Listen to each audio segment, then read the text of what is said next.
How's it going, everybody? For those who are new, I'm Rudy and this is my garden right behind me. And in today's video we're going to talk about seed starting. I'm going to be talking about the supplies you're going to need, the grow medium that you can choose, the preferred environment for starting seeds, and we're going to go over the seeds themselves. And if you guys stay to the end of this video, I'm going to do a quick unboxing of some seeds that I just received. So let's jump right into it. So when it comes to starting seeds, there's quite a few options. Right here we have a 128 cell tray. Now this is more if you're going to be starting a whole lot of seeds.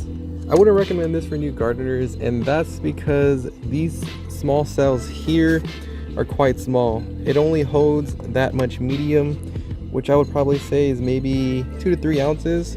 With that being said, seedlings in this style of tray will outgrow the cells quickly. I too found keeping these cells moist can be a challenge, which can cause your seeds to no longer be viable if they dry out. Now don't get me wrong, this style of tray will work, you just have to be more on top of it. When I first started off, I got these, and these are from the dollar store.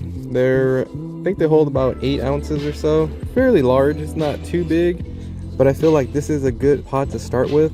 Now what I recently switched to is a tray like this. So this is a 32 cell tray.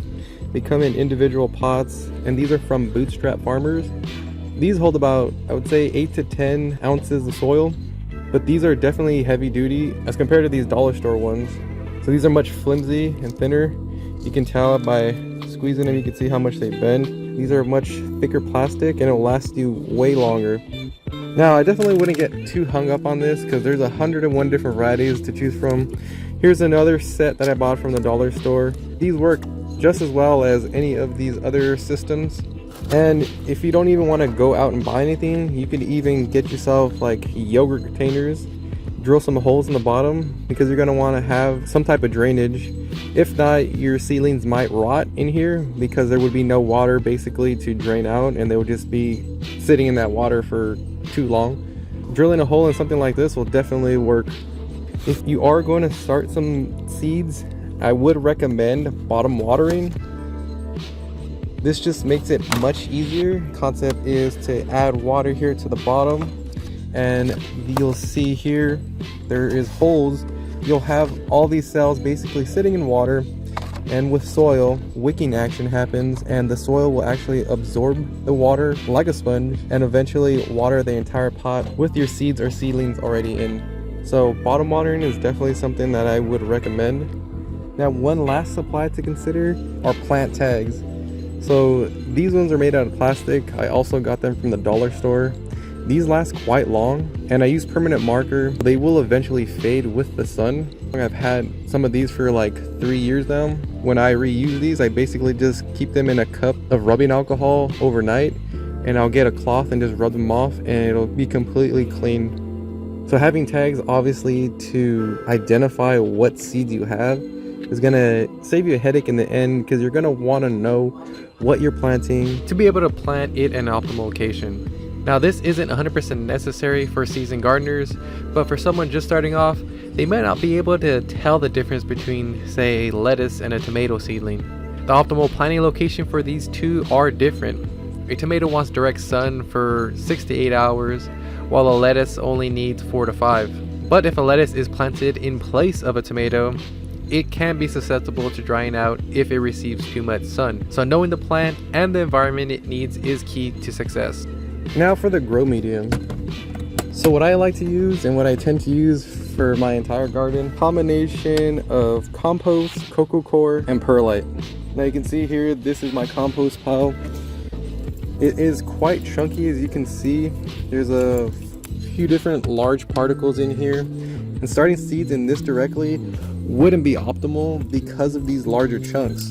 Before I use any of my compost, I always sift it out using a soil sifter, and I did a whole separate video on that, and I'll link that right here at the top of the screen. You would want to sift out these large debris, because if this was in your pot, right, say underneath your seed, the seed will try to grow below this, but it'll eventually hit it and prevent it from growing.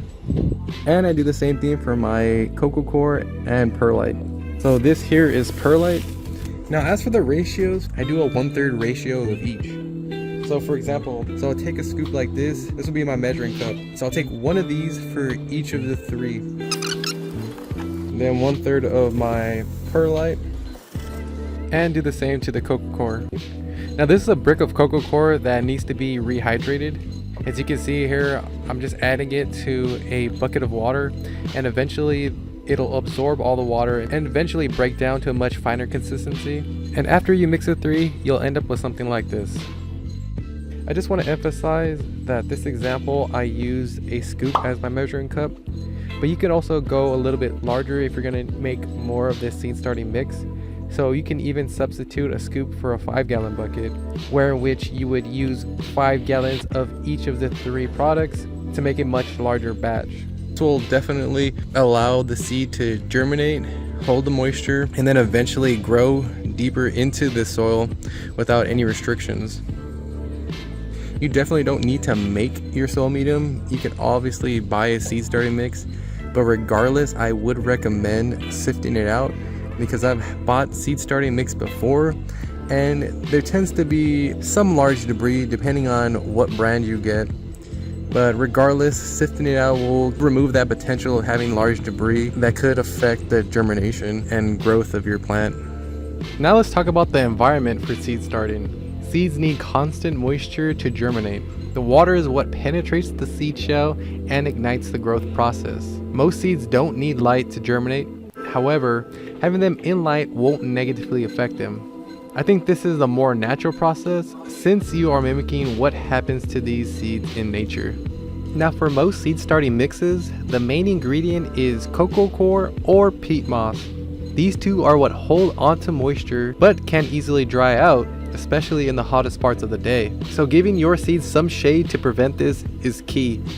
Now every seed or soil mix may have a different texture depending on the ratios of the ingredients that were used. So getting a feel for how long it takes for a particular mix to dry out will help you setting a watering schedule. One trick I like to do is fill all my pots with a mix and plant seeds in all but one. I will leave this one pot unseeded in order to stick my finger in it to check the moisture. If I see that it is drying out, that indicates all pots of the same size need to be watered. Now this will only work successfully if you evenly water your pots, and the best way to do this is to bottom water. You can overhead water, but that leaves room for uneven watering and may throw off if you need to water again or not. And speaking of even watering, the bottom water method needs to have the tray be on an even surface, or some of the pots may not be sitting in the water that they need to absorb. I'll keep the pots in water for about half an hour. The first 2 or 3 centimeters may still be dry, but I like to address that after the seeds have been planted. If there's still water left in the tray, you're going to want to dump it out to prevent soggy soil.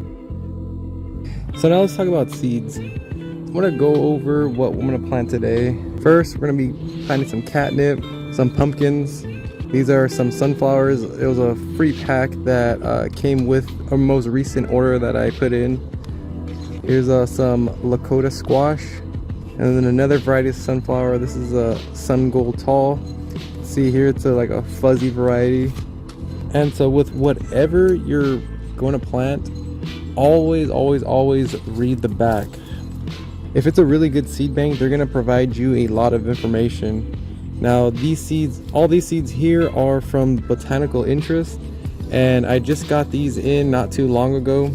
But if you flip the back over, it gives you a whole lot of information to go off of and basically how to plant it, because there's going to be some seeds out there that require you to soak the seed overnight in water. There's going to be some seeds scratch the shell, and this is done to weaken the shell for the sprout to have an easier time to emerge. Now the back of the package should also give you how deep you should plant the seed, but a good rule of thumb is to plant seeds at a depth of 3 times their width. Now seeds come in all different sizes, like this catnip here, which are very tiny seeds, or these squash seeds here, which are about 10 times the size of the catnip. One thing I also want to mention is that larger seeds like squash, I prefer to only plant 1 seed per pot. Now this isn't 100% necessary, but if you don't, then you'll have to thin out any extra sprouts that pop up. which thinning is just cutting extra sprouts from a pot that has multiple sprouts to prevent crowding and competition. However, tiny seeds like catnip, it's almost entirely necessary to plant multiple seeds, since smaller seeds can be harder to germinate. So having multiple seeds increases your odds of germination. And lastly, after all my seeds have been planted, I always spray the tops with the mist setting of my sprayer. This prevents any seeds from being dislodged and or moved around, yet provides the extra moisture they need. Alright guys, so I've been waiting all week to open up this package. So I got an email from a company about 2 to 3 weeks ago, and this company was called Pheno Seeds, and they basically reached out to me and asked if I wanted some free seeds. I was a little skeptical at first. I ended up emailing them back and forth, and I finally got the package. So let's open this up. We got quality breed Pheno seeds. When I was emailing them back and forth, they asked me to basically pick out a few different strains on their website. So I went to go check it out, emailed them back which varieties I wanted. So we got a French cookie here, a pink mangoo, boink, I have no idea, and a white truffle. As I mentioned before though, I emailed them and provided them the strains, but these definitely aren't the strains that I picked out. But regardless, I'm gonna test them out, see how they are.